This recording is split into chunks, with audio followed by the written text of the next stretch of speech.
X out of that, go back to my top layers.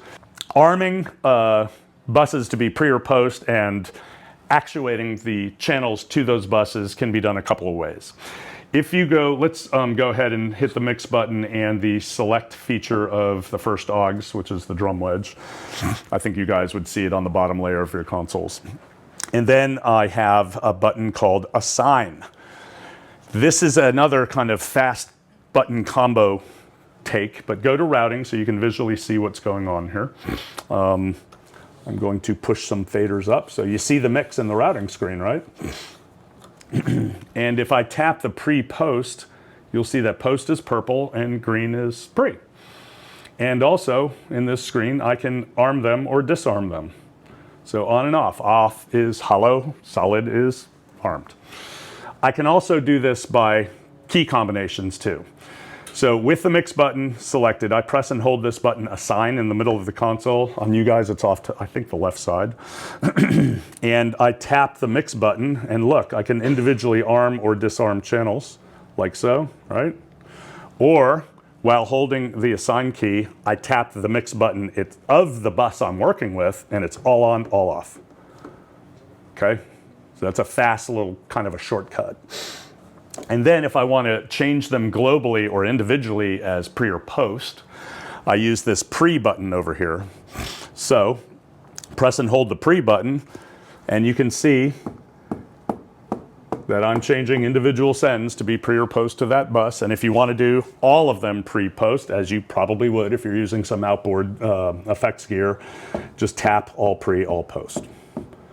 Okay, so you can do this on the routing screen with those little buttons, or it's faster to just use the kind of button combinations to fast path yourself to on and off. Again, sort of a programming sound check setup function.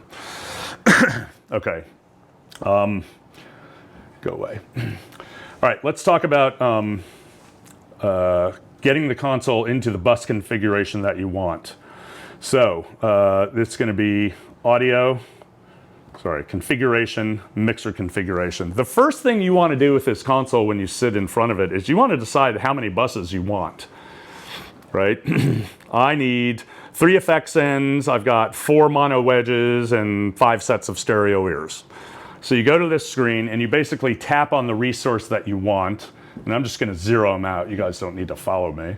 But if you look on the far right side, you'll see my fuel gauge is increasing, right? So I'm zeroing everything out.